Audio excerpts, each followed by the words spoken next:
Di kilas balik episode 10 sebelumnya, kita diperlihatkan bagaimana Draken yang sudah dalam keadaan kritis segera dilarikan ke rumah sakit untuk menerima perawatan. Sedangkan di tempat lain, Maiki melajukan motornya dengan cepat untuk menyusul Draken yang sedang berada di mobil ambulan. Lalu bagaimana kisah selanjutnya? So di video kali ini, kita akan membahas alur cerita spoiler dari anime Tokyo Revengers episode ke-11. Selamat datang di channel Dacaan.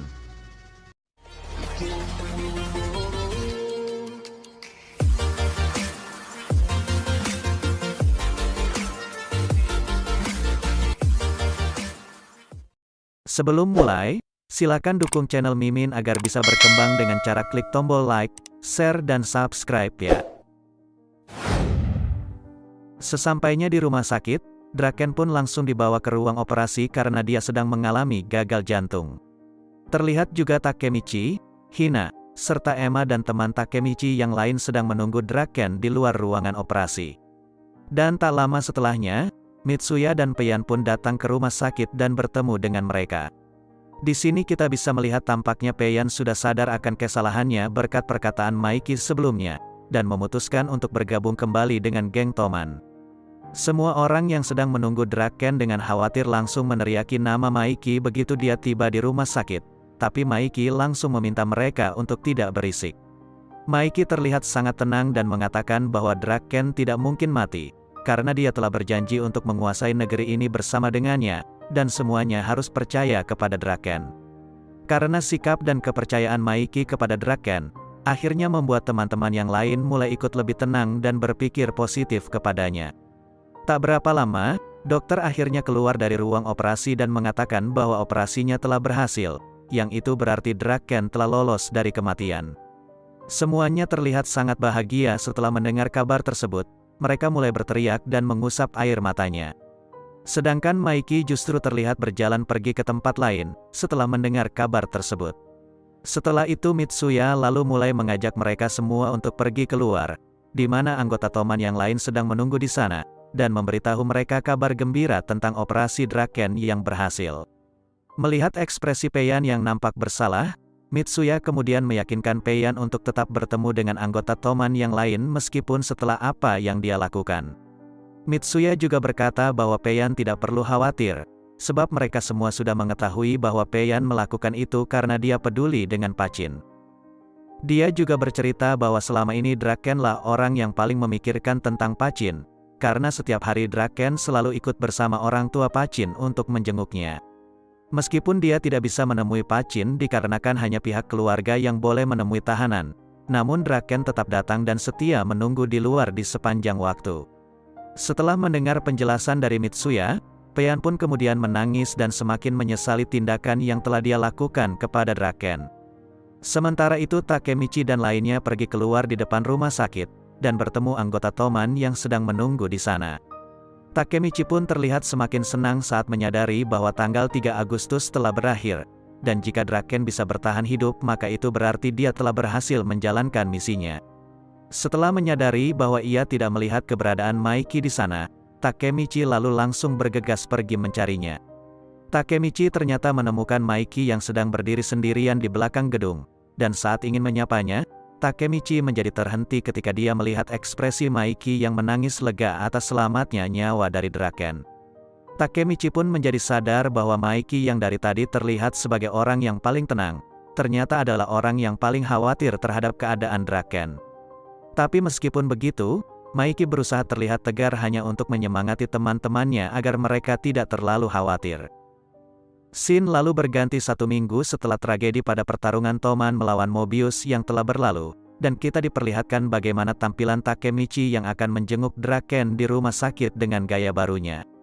Ternyata setelah peristiwa seminggu yang lalu, Takemichi sedang menjadi buah bibir di kalangan preman karena dia adalah orang yang berhasil meredakan pertikaian antara Maiki dan Draken, serta ikut dalam pertempuran antara Toman dan Mobius sekaligus menyelamatkan Draken hingga mendapat luka di tangannya.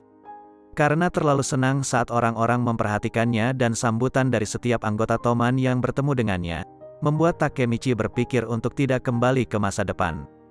Akun yang melihat tingkah Takemichi mulai menyesal karena dirinya telah menyelamatkan Takemichi. Semakin banyaknya pujian yang dia dapatkan di jalan, semakin membuat Takemichi membanggakan dirinya sendiri. Singkat cerita, Takemichi kemudian sampai di rumah sakit dan Draken langsung menegur Takemichi setelah melihatnya, karena terlalu terbawa suasana, dan menghina style Takemichi yang justru terlihat norak. Setelah itu, Draken kembali bersikap serius dan memberikan jaket geng Toman kepada Takemichi. Draken lalu berkata bahwa itu adalah topuku yang telah dibuat untuk dirinya, dan Maiki menyuruhnya untuk memberikan langsung kepada Takemichi. Ternyata jaket itu adalah sebagai tanda terima kasih karena Toman telah berhutang budi kepada Takemichi, dan semua anggota Toman mengakui hal itu termasuk Draken sendiri. Draken lalu berdiri di depan Takemichi untuk mengucapkan rasa terima kasihnya secara pribadi, dan mengatakan untuk menjaga topuku yang telah diberikan. Sambil melihat topuku yang sudah menjadi miliknya, Takemichi kemudian berkata bahwa jika ini milik Maiki maka dia sedang memegang tanggung jawab besar untuk dirinya. Sambil bercanda Takemichi pun mengatakan bahwa mungkin suatu hari nanti dia bisa menggantikan posisi Maiki. Melihat hal itu, Draken tersenyum dan mengatakan kepadanya agar bicara kepada Maiki dan memberitahunya bahwa mungkin saat ini Maiki sedang tidur di atap rumah sakit. Takemichi kemudian langsung pergi ke lantai atap dan menemukan Maiki yang terlihat tertidur dan sedang memikirkan sesuatu. Saat akan menyapanya, Maiki tiba-tiba terbangun lalu berbicara sendiri dengan berkata tidak sedikit pun. Takemichi yang tidak paham dengan hal itu kemudian memutuskan untuk diam, dan saat Maiki melanjutkan perkataannya, dia berkata bahwa ia tidak bisa menghilangkan perasaan tidak pasti yang dia rasakan, dan mengapa alasan Hanma menghasut anggota Toman. Apakah itu hanya untuk menghancurkan Toman, dan kenapa dia menggunakan Kiyomasa untuk membunuh Draken? Takemichi menjadi semakin tidak mengerti dengan perkataan Maiki, tapi Maiki lalu melanjutkan perkataannya sambil melihat Takemichi bahwa misteri terbesar dari semua ini adalah, mengapa orang yang lebih dahulu menyadari itu semua adalah selalu Takemichi. Sambil berbalik menghadapi Takemichi, Maiki tiba-tiba bertanya tentang siapa Takemichi yang sebenarnya. Kaget dengan pertanyaan tersebut, Takemichi mulai berpikir apakah Maiki sudah tahu semua tentang dirinya yang bisa pergi ke masa lalu. Maiki yang awalnya dengan serius menunggu jawaban ragu-ragu dari Takemichi, tiba-tiba tertawa dan mengatakan kenapa dia memakai baju yang norak seperti itu. Maiki lalu mengatakan terserahlah. Yang hal itu berarti Maiki tidak mempermasalahkan siapa dirinya yang sebenarnya dan membuat Takemichi lega akan hal itu. Maiki pun kemudian berjalan mendekati Takemichi dan menjabat tangannya, lalu mengucapkan terima kasih karena berkat dirinya Draken selamat dari kematian.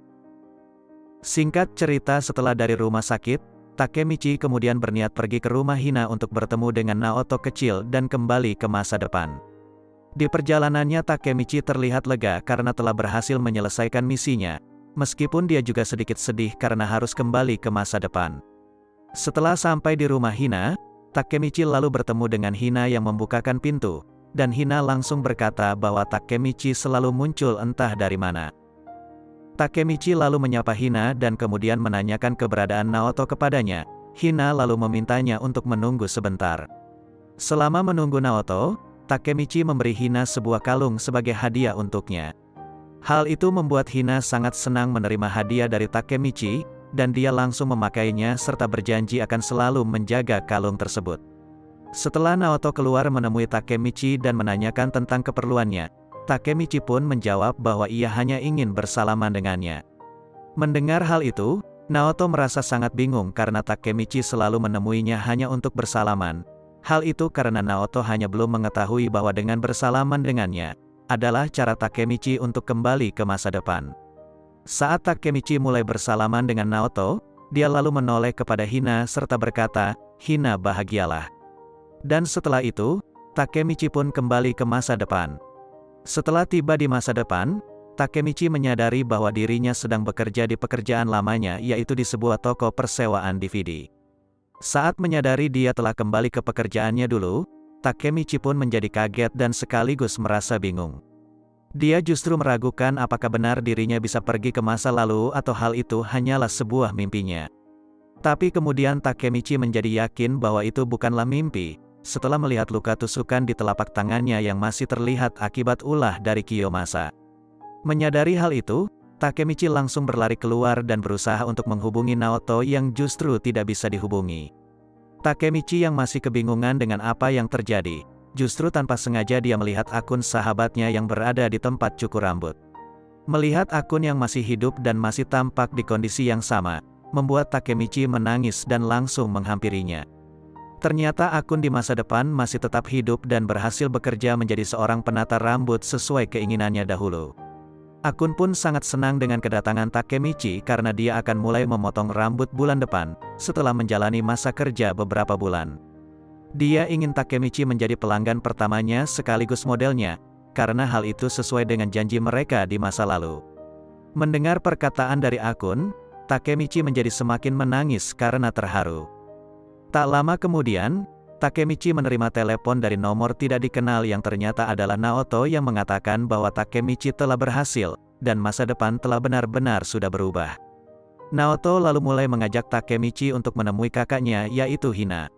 Mendengar bahwa dia telah berhasil mengubah masa depan, Takemichi pun mengingat masa depan yang dahulu, di mana dia hanya dapat melihat berita kematian Hina di televisi dan tidak bisa berbuat apapun.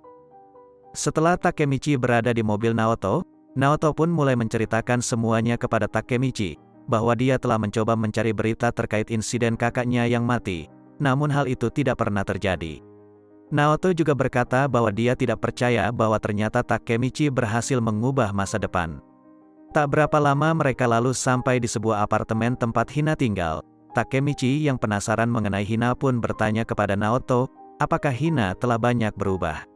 Naoto menjawab bahwa tentu saja kakaknya berubah, dan Hina sekarang telah menjadi wanita yang sangat anggun. Takemichi mulai membayangkan apakah saat Hina melihatnya nanti, dia akan memeluknya dan berkata dia merindukannya. Namun Takemichi menepis pikirannya tersebut dan berkata bahwa hal itu tidak mungkin terjadi, karena masanya telah lewat 12 tahun sejak mereka terakhir kali bertemu. Takemichi pun terlihat ragu-ragu untuk menemui Hina dan berkata mungkin memang benar dia telah menyelamatkan Hina, tetapi Hina tidak mengetahui hal tersebut. Dia kemudian berkata kepada Naoto bahwa tidak bisa menemui Hina, karena dia hanyalah orang asing baginya. Sambil berbalik pergi dan tersenyum, Takemichi mengatakan jika Hina bisa hidup bahagia, itu sudah cukup baginya. Sambil berjalan pergi, Takemichi berkata dalam hati bahwa sudah 12 tahun berlalu dan adalah hal yang wajar untuk tidak mengingat wajah pacarnya dahulu. Tapi dengan wajah yang terlihat kesal, Takemichi pun berkata kembali tentang apa yang dia lakukan, karena dia sudah memberikan semua hal yang dia punya, tapi hanya dirinya yang tidak berubah sama sekali. Dia masih seorang lelaki yang setengah menganggur dan tidak mungkin untuk bertemu Hina dalam keadaan seperti itu. Dan kenapa hanya nasibnya yang tidak berubah sama sekali meski dia telah berhasil mengubah masa depan. Meskipun dia memang bisa melompati waktu, tapi pada akhirnya, Takemichi hanyalah orang yang tak berguna hingga ke akarnya. Saat Takemichi akan keluar dari apartemen, dia mulai berpikir untuk kembali ke kehidupannya di masa lalu dan saat akan membuka pintu, ternyata Hina berada di hadapannya. Takemichi yang kaget seketika teringat dengan wajah Hina di masa lalu. Wajah Hina saat sedang marah, tersenyum, hingga keberanian Hina, seketika memenuhi pikiran Takemichi hingga ia mulai menangis dan masih tak menyangka bahwa Hina benar-benar ada di depannya. Hina yang melihat Takemichi yang tiba-tiba menangis kemudian menanyakan apakah ada sesuatu yang salah. Takemichi justru tidak menjawab dan terus berusaha menghentikan tangisannya. Melihat hal itu, Hina lalu memanggil nama Takemichi dan berkata, "Kau selalu muncul entah dari mana." Sebuah kalimat yang sama yang Hina ucapkan saat mereka terakhir kali bertemu di masa lalu. Singkat cerita, setelah pertemuan tidak terduga antara Takemichi dan Hina, Hina pun mengajak Takemichi untuk kembali ke apartemennya dan bertemu dengan Naoto di sana. Melihat tingkah malu-malu Takemichi dan Hina yang diam saja, Naoto malah terlihat menjadi sangat kesal. Karena ekspresi kesal Naoto, Takemichi pun berusaha membuka obrolan dengan mengatakan bahwa cuaca hari ini yang sangat bagus, dan disetujui oleh Hina yang tampak malu-malu menjawabnya. Melihat cangguknya mereka berdua, Naoto yang semakin kesal kemudian mengatakan bahwa hari ini sebenarnya justru terlihat mendung. Naoto lalu bertanya kenapa dengan mereka berdua. Apakah hanya ini yang akan mereka lakukan setelah sekian lama tidak bertemu? Bukankah mereka pasti punya banyak hal yang ingin dibicarakan? Takemichi dan Hina pun mengatakan bahwa mereka merasa sangat gugup dan canggung karena sudah sangat lama tidak pernah bertemu. Naoto yang telah kehabisan kesabaran dengan mereka berdua, justru mulai berkata bahwa dia akan pulang, dan hal itu membuat Takemichi langsung memegang kaki Naoto dan memohonnya untuk tetap tinggal di sana. Sambil tetap memegang kaki Naoto, Takemichi kembali berkata bahwa hatinya akan meledak keluar dari dadanya jika ia hanya ditinggal berdua dengan Hina. Karena kelakuan konyol Takemichi, Hina yang melihatnya menjadi tertawa dan mengatakan bahwa Takemichi tidak berubah sedikitpun. Saat itulah Takemichi menyadari sesuatu dari Hina, bahwa Hina masih memakai kalung yang dia hadiahkan saat mereka terakhir kali bertemu di masa lalu. Naoto lalu mengusulkan untuk pergi keluar agar mereka lebih mudah untuk mengobrol, dan dia yang akan menjadi supirnya. Mendengar usulan tersebut, Hina pun langsung menyetujui tawaran dari Naoto. Setelah mereka bertiga sudah berada di dalam mobil, Naoto kembali terlihat kesal, karena Takemichi dan Hina masih tetap terlihat canggung dan tetap diam saja. Takemichi ternyata masih memikirkan tentang kalung yang Hina pakai. Apakah kalung itu adalah kalung yang sama dengan hadiah pemberiannya dulu? Tapi dia juga tidak ingin terlalu berharap, dan berpikir mungkin Hina hanya kebetulan membeli kalung dengan desain yang sama seperti pemberiannya. Lalu dengan tiba-tiba, Hina meminta Naoto untuk menghentikan mobilnya. Sambil melihat ke suatu tempat, Hina lalu mengajak Takemichi untuk berjalan berdua. Takemichi dan Hina pun kemudian berjalan ke suatu taman dan mengatakan bahwa taman ini sungguh membuatnya bernostalgia. Mendengar perkataan Hina, Takemichi mulai bertanya apakah Hina mempunyai kenangan dengan taman tersebut, dan Hina berkata bahwa dia pernah datang ke taman ini dengan orang yang dia sukai. Perkataan tersebut membuat Takemichi menjadi terlihat kaget dan berpikir bahwa tentu saja Hina mempunyai pacar karena dia sudah berusia 26 tahun. Sementara Takemichi mengingat momen di mana Hina memutuskan hubungan mereka di masa lalu, Hina mulai melanjutkan ceritanya dengan berkata bahwa dia tidak mungkin bisa melupakan tempat itu. Karena itu adalah tempat di mana Hina dicampakkan oleh seseorang di malam Natal, dan sambil menangis, Hina berkata bahwa dia tidak mengerti kenapa saat itu dia dicampakkan begitu saja di taman ini. Sambil melihat ke arah Takemichi, Hina tiba-tiba bertanya, "Sekarang katakan kenapa kau melakukannya, Takemichi-kun?" Mendengar pertanyaan tersebut, Takemichi justru terlihat sangat kaget dan berpikir bahwa itu tidak mungkin terjadi, karena mengingat bahwa Hina lah yang lebih dulu memutuskan dirinya. Takemichi pun menjadi semakin bingung dan masih terlihat sangat kaget dengan apa yang sedang terjadi, dan dia langsung pergi berlari dan berkata kepada Hina bahwa dia akan pergi ke toilet. Setelah berada di toilet, Takemichi menjadi sangat kesal kepada dirinya karena ternyata dia adalah orang yang telah mencampakkan Hina. Setelah membasuh wajahnya, Takemichi berkata bahwa dia harus berubah dan mengungkapkan perasaannya kepada Hina, dan dia tidak boleh ragu lagi karena hal itu tidak akan membantu apapun. Saat Takemichi hendak pergi keluar, dia tiba-tiba bertemu seseorang yang berkata, dia ternyata tidak ada di dalam mobil, dan orang itu langsung pergi sambil berbicara sendiri bahwa ini melelahkan, dan berpikir akan bisa menyelesaikannya. Saat orang tersebut pergi, Takemichi melihat tato di tangan orang tersebut dan menyadari bahwa orang itu ternyata adalah Hanma, yang dulu pernah mengendalikan geng Mobius sementara waktu. Takemichi pun langsung memiliki firasat buruk dengan apa yang Hanma katakan, dan dia langsung berlari menuju mobil Naoto yang ternyata, di sana Hina sedang menunggunya di dalam mobil. Saat Takemichi akan mendekat, tiba-tiba sebuah mobil datang dari arah lain dan langsung menabrak mobil Naoto dengan sangat keras. Takemichi pun harus menyaksikan di depan matanya sendiri ketika Hina yang masih berada di dalam mobil ternyata ditabrak dengan sangat keras oleh mobil tersebut dari belakang. Dan episode 11 pun akhirnya berakhir. Terima kasih telah menonton dan jangan lupa untuk klik tombol like, share dan subscribe ya. Sampai jumpa di pembahasan berikutnya.